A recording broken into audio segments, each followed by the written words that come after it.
Que a graça e a paz de Cristo Jesus esteja contigo. Só Cristo pode dar ao jovem o máximo. Só Cristo pode revelar a verdadeira beleza e valor do jovem.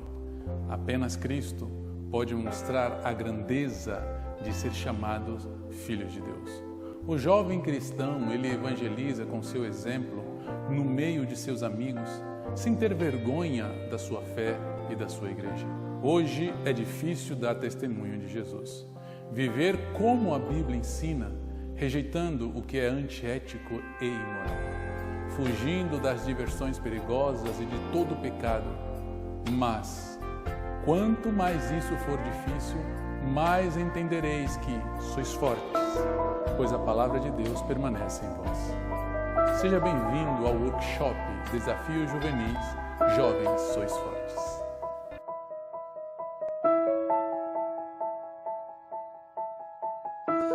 Nestes dias de desespero, incerteza e medo há, em uma salvação eu creio em ti,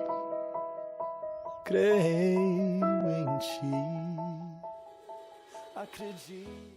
Este workshop foi preparado com muita dedicação e carinho, para mostrar ao jovem que ele deve reger a vida através de princípios firmes, para que ele possa, desta maneira, desenvolver devidamente as faculdades que foram dadas a ele por Deus. Você, como jovem, deve aprender a pensar, a agir em base a princípios que sejam absolutos, a princípios, valores éticos, morais e espirituais que não podem ser removidos de sua base. O jovem precisa ser impressionado por estes valores e princípios. O jovem precisa ser impressionado com a verdade de que os seus dotes não são deles, de que a sua força, o seu tempo, o seu intelecto são senão tesouros emprestados por Deus, pertencem a Deus, e deve ser decisão de todo jovem pô-los no mais elevado uso. O jovem é um ramo do qual Deus espera frutos. Um mordomo cujo capital deve crescer, uma luz para iluminar as trevas do mundo, uma luz para alcançar outros jovens. Os jovens devem ser conduzidos, educados, guiados, de forma a alcançar um elevado padrão de vida e comportamento e desenvolver na sua vida a visão de Deus. Uma visão não mundana, uma visão de santidade, uma visão de comportamento em base a princípios que sejam sólidos e absolutos. Lembre-se disto. Nos últimos dias haverá tempos difíceis, pois muitos serão egoístas, avarentos, orgulhosos, vaidosos, xingadores, ingratos, desobedientes aos seus pais, e não terão respeito pela religião, não terão amor pelos outros e serão duros, caluniadores, incapazes de se controlarem, violentos e inimigos do bem. Serão traidores, atrevidos, cheios de orgulho, amarão mais os prazeres do que a Deus. Parecerão ser seguidores da nossa religião, mas com as suas ações negarão o verdadeiro poder dela. Fique longe desta gente. Quantas vezes não ouvimos dizer que o mundo está mudando? É quase rotineiro comparações do hoje com o passado. E sim, isso é verdade. O mundo está mudando, para melhor ou para pior. A mudança que ocorre não é uma mudança natural, produzida pela ação do tempo, e sim uma mudança que avança a largos passos, produzida por esforços massivos de grupos de interesses com interesses escusos e maléficos, que visam dar ao mundo uma imagem distorcida e transmutada do que é absoluto e verdadeiro. Há 4 pontos que destacarei sucintamente. Primeiro, relativismo moral e religioso.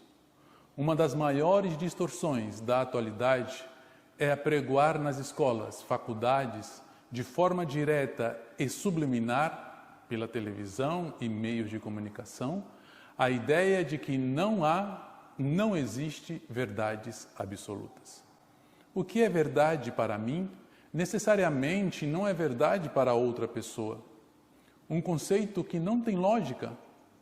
Basta olhar em nosso derredor e veremos que sem uma definição real, muitas coisas não existiriam. Exemplo: uma caneta para você, mas para uma outra pessoa pode ser um lápis.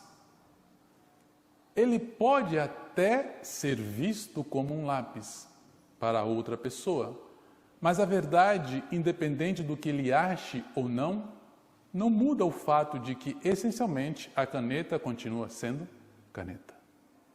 Matar e roubar são graves delitos. E sempre será erro, sempre será pecado. Mas se adquirirmos o pensamento relativista, passaremos automaticamente a criar nossa própria verdade, em base àquilo que nos interessa, satisfaça, nos transformando em pessoas egocêntricas, sem moral, distantes de Deus. A atual sociedade é relativizada. É uma sociedade que tem como prioridade seus próprios desejos e satisfação carnal. Quanto mais bizarro for os seus desejos, mais destinadas à perdição estarão. Exatamente como descrito em 2 Timóteo 3, 1-5, o texto bíblico que nós lemos a princípio. O relativismo é um dogma e, sem sombra de dúvidas, está levando o ser humano a viver sua vida como animais irracionais, abandonando a racionalidade. A razão dada por Deus é deixada de lado para viver entregue aos seus instintos e emoções carnais. A juventude cristã deve saber que há uma verdade e ela não é subjetiva ou relativa, pois ela é a razão de tudo que existe. Diz o salmista: a tua palavra é a verdade desde um princípio, e cada um dos teus juízos dura para sempre. Um segundo ponto que destacarei é a banalização da sexualidade.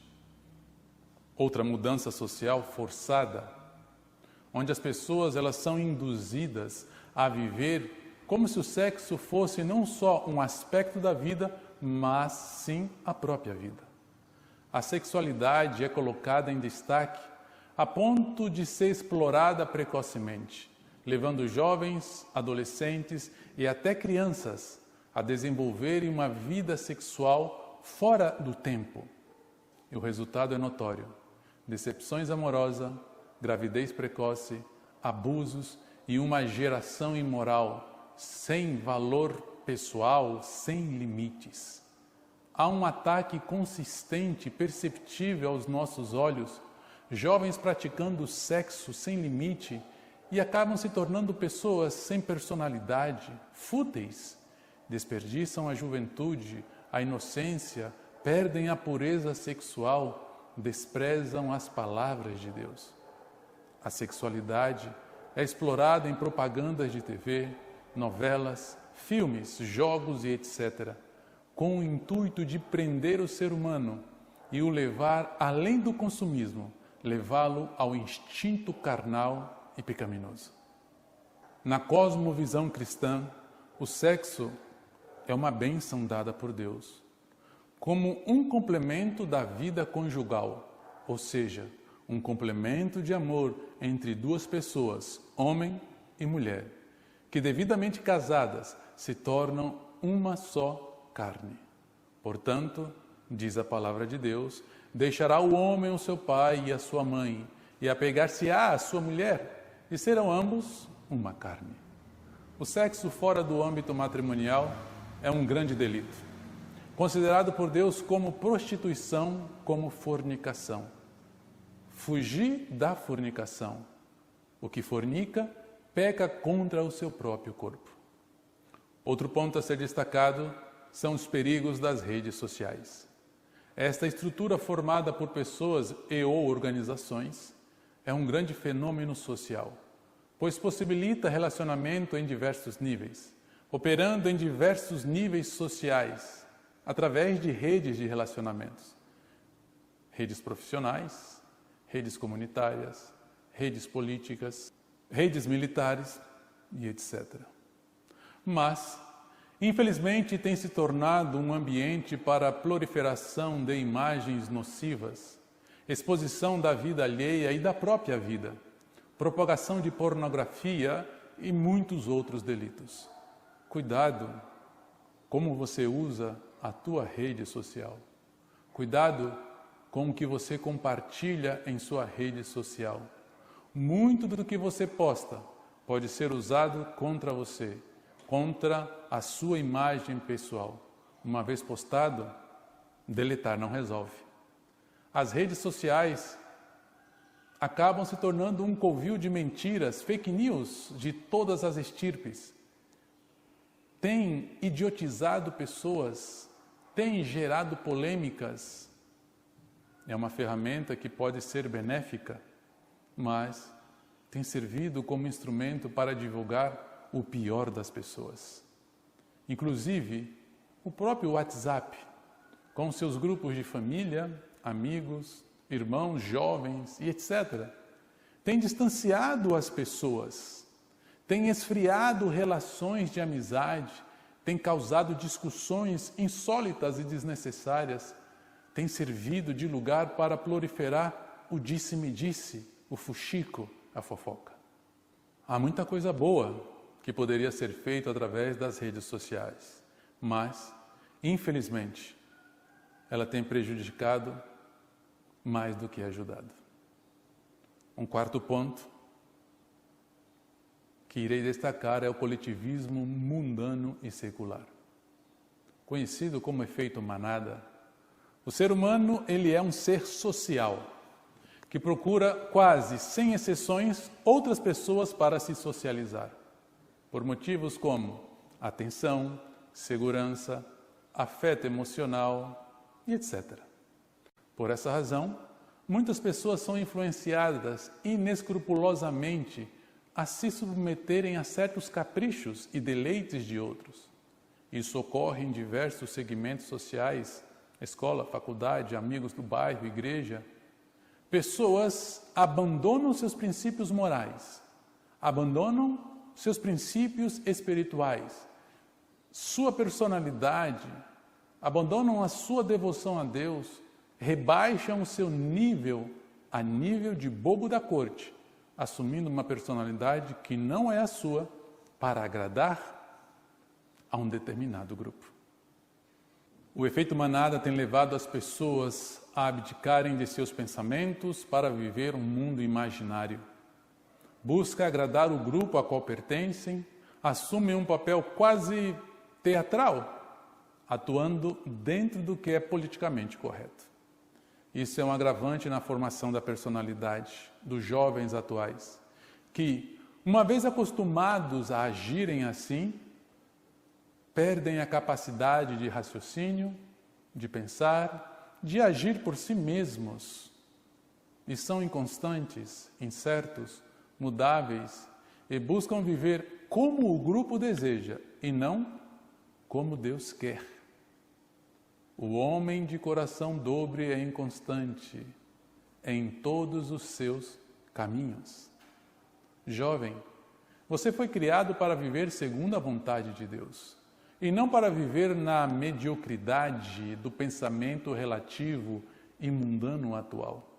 Portanto, não viva a sua vida preocupando-se em agradar a quem quer que seja, agradar a pessoas que estão sem Deus. Viver assim é desagradar a Deus. Não ameis o mundo, nem o que no mundo há. Se alguém ama o mundo, o amor do Pai não está nele. São muitos os desafios juvenis. E os desafios que você jovem enfrenta não é para te desanimar, muito menos para que você se sinta derrotado, mas servem para te fazer transcender, ir além do comum, para que você possa refletir a luz de Cristo ao mundo. Deus procura por jovens que possam se destacar em meio a um mundo de trevas, que possam se destacar no mundo por causa da sua fé. Deus procura jovens que sejam firmes ao polo, assim como a bússola é firme ao polo. Que Deus possa te abençoar.